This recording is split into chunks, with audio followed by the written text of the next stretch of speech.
मथुरा में e rickshaw चालकों व डीलरों की आवाज उठाने के लिए बना नया संगठन। जनपद मथुरा में ई रिक्शा चालकों, ई वाहनों व उनके डीलरों की आवाज उठाने के लिए आज एक नए संगठन की घोषणा की गई। इस संगठन का नाम जिला मथुरा ई वाहन व्यापार एसोसिएशन है। ये संगठन जल्द ही अपना रजिस्ट्रेशन भी करवाएगा। वहीं अपने संगठन के विषय में जानकारी देते हुए संगठन के प्रमुख पदाधिकारियों ने आज एक निजी रेस्टोरेंट में प्रेस वार्ता का आयोजन किया गया, जहां जानकारी देते हुए जिला मथुरा ई वाहन व्यापार एसोसिएशन के जिला अध्यक्ष व संस्थापक धीरज यादव ने बताया है कि आज की सरकार में ई रिक्शा चालकों व उनके डीलरों की कोई सुनवाई नहीं हो रही है। प्रशासन द्वारा नए ई रिक्शा के रजिस्ट्रेशन पर पाबंदी लगा दी गई है, जिसके चलते डीलरों को भुखमरी का सामना करना पड़ता है। वहीं सरकार उनसे जीएसटी भी बराबर वसूल कर रही है। वहीं जब इस संबंध में ARTO से बात की जाती है तो वहां पर कोई अधिकारी नहीं मिलता, और मिलता भी है तो वे ये कहता है कि ई रिक्शा पर इसलिए प्रतिबंध लगाया गया है क्योंकि ये जाम का कारण बनते हैं। ऐसा नहीं है कि ई रिक्शा ही जाम का कारण हो, अन्य वाहन भी जाम का कारण बनते हैं। अगर सरकार को प्रतिबंध लगाना है तो अन्य वाहनों पर भी लगाए, हम गरीबों का निशाना ना बनाए। प्रशासन द्वारा उठाए जा रहे इन कदमों का हम कड़े शब्दों में विरोध करते हैं और आगे हम आंदोलन करने के लिए मजबूर होंगे, जिसका जवाबदेही केवल प्रशासन ही होगा। साथ ही उन्होंने कहा कि अगर ई रिक्शों की बहुत अधिक संख्या है तो डीलर को एक महीने में 10 ई रिक्शे विक्रय करने की अनुमति दी जाए, जिससे उनकी रोजी रोटी चलती रहे। इसके साथ ही उन्होंने तमाम अन्य मांगे भी प्रशासन के सामने रखी और कहा कि हमारा संगठन अब जल्द ही अपना रजिस्ट्रेशन कराएगा और ई वाहन डीलरों व ई रिक्शा चालकों की हर आवाज को प्रशासन के सामने बुलंद करेगा।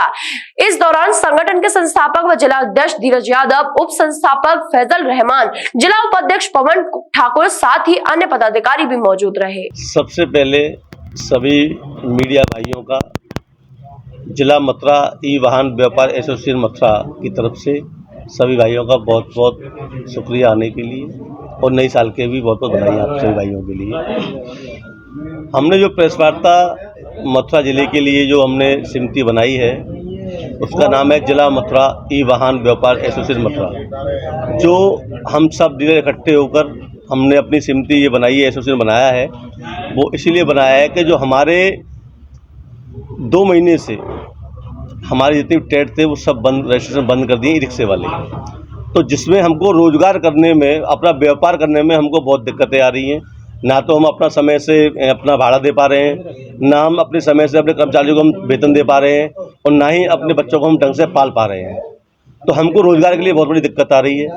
तो अब तक प्रशासन ने अभी तक हमारे ट्रेड खोले नहीं है, ARTO साहब ने। हमने समिति बनाकर अब हम इन लोगों से मिलेंगे और अपना जो हमारे डीलर्स जो ट्रेड हमारे बंद किए गए हम उनको खुलवाएंगे। या तो ये हमको रोजगार दें या ये हमको जहर दें। हम अपने बच्चों को भूखे मरते नहीं देख सकते। किन किन समस्याओं का सामना आपको करना पड़ रहा है और क्या क्या आपकी मांगे हैं? पहला मांग हमारी सबसे पहले यही है कि हमारे जितने भी डीलर्स मथुरा के लोग हैं, पुराने लोग हैं, उनके सारे ट्रेड खोले जाएं, पहली बात। और दूसरी कोई समस्या है वो प्रशासन की है या उनकी है, वो अपना देखें अपने हिसाब से। हमको हमारा रोजगार जो चल रहा है उसको चलने दें, ये हमारी उनसे मांग है। अगर मांगे पूरी नहीं होती हैं तो? अगर मांगे वो पूरी नहीं करते हैं, चाहे हमको धरना करना पड़े, प्रदर्शन करना पड़े, हम पीछे नहीं हटेंगे। या रोजगार दो या जहर दो, और जो गरीब मजदूरों से टकराएगा वो चूर चूर हो जाएगा। मैं सलीम खान ऑटो सेंटर का संचालक हूँ, और ये ई रिक्शा यूनियन जो बनी है इसमें महासचिव पद मुझे मिला है। मैं सरकार से, प्रशासन से यही मांग करता हूँ कि हमारे ई रिक्शाओं के रजिस्ट्रेशन खोल दिए जाएँ। अन्यथा की स्थिति में प्रशासन, शासन हमारी जो धरना है, प्रदर्शन है, हम जो भी करें उसके लिए तैयार रहे। हमारी हाथ जोड़कर विनती तो यही है कि हमारे रोजगार सुचारू रूप से चालू कर दिए जाएं, क्योंकि 2-3 महीने से हम लोग अपने शोरूम का किराया हुआ, लेबर हमारे यहाँ लगी हुई है, सामान हमारे पास पड़ा हुआ है, ई रिक्शा खड़े हुए हैं, इनका हमें बहुत ज़्यादा परेशानी हो रही है। इनके किराए भी नहीं निकल पा रहे हैं और बहुत बड़ा नुकसान है हमें। और मेरी यही मांग है कि ARTO साहब और प्रशासन के जो बड़े आला अधिकारी हैं हमारा ये रजिस्ट्रेशन चालू करें, बस मेरी यही मांग है।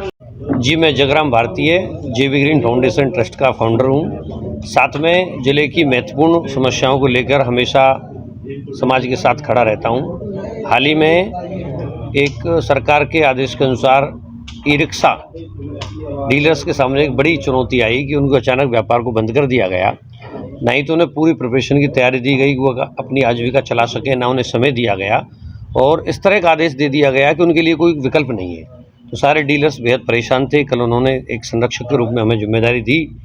उसके बाद आज ये विशेष इसलिए की गई है ताकि प्रशासन एवं सरकार थोड़ा सा इस चीज़ पर ध्यान दे और इस चीज़ को अमल में लेके आए कि जो भी समस्याएं हैं उसको ई वाहन अपना जिला मथुरा ई वाहन समिति के नाम से एक समिति रजिस्टर्ड कराई जा रही है जो डीलर्स वेलफेयर और ई रिक्शा चालकों के वेलफेयर के लिए बनाई जाएगी, जो प्रॉपर तरीके से प्रशासन के साथ भी बात करेगी। जैसा कि प्रशासन पास जब भी डीलर्स जाते हैं तो प्रशासन कहता है कि जाम की समस्या है। जाम की समस्या 3 शहरों में हो सकती है, वृंदावन हो सकती है, मथुरा हो सकती है, गोवर्धन हो सकती है, लेकिन पूरा जिला इससे ज़्यादा बड़े क्षेत्रों में बसता है। उन तीनों क्षेत्रों को भले ही रजिस्ट्रेशन में ई रिक्शा उस आईडी पे ना दिए जाएं, लेकिन कम से कम उसके अन्य स्थानों पर तो ई रिक्शे बेचे जा सकते हैं, जो आज की आवश्यकता है। बेरोजगार आदमी बेहद परेशान है, सरकार वैसे ही रोजगार उपलब्ध नहीं करा पा रही है, तो गरीब आदमी के लिए रोजगार मिल पाए तथा डीलर्स जो बैठे हुए कम से कम 10 ई रिक्शे वो बेचें, तब जाके उनके शोरूम्स और वहाँ से लगे हुए जो लोग रोजगार पा रहे हैं उनका काम चल पाए। इसलिए बड़े ही तालमेल के साथ शासन प्रशासन को डीलर्स की समस्या को बहुत संज्ञान देते हुए मेरा जिलाधिकारी महोदय से निवेदन है एवं जिला प्रशासन से निवेदन है, इस चीज़ को गंभीरता से लिया जाए और नगर निगम क्षेत्र से बाहर जो भी व्यवस्था हो सकती है, कम से कम एक डीलर को मिनिमम 10 ई रिक्शा बेचने की परमिशन मिले ताकि इनके खर्चे और रोजी रोटी चल सके। क्योंकि जो भी रिक्शा डीलर हैं सभी ऑथराइज हैं, सभी जीएसटी पे काम कर रहे हैं, प्रॉपर रजिस्ट्रेशन देते हैं। तो शासन प्रशासन इस पर सहयोग करे तथा मीडिया सहयोग करे और इनके हित की लड़ाई जो है उसमें शासन हमारे पर ध्यान दे और इस काम को आगे बढ़ाए। इसी विषय के लिए हम बैठे हुए हैं। Thank you. The Fitness World Gym, India's biggest gym in Mathura. Get fit and feel great. Facilities are weight training area 6,000 square feet, cardio area 1,400 square feet, cycle cinema 500 square feet, aerobics, Zumba classes, yoga classes, etc. and cafeteria, steam bath, kids play zone, locker room 3,800 square feet and total area 16,000 square feet. The Fitness World Gym near SV Pathology, Bank Colony, Mathura.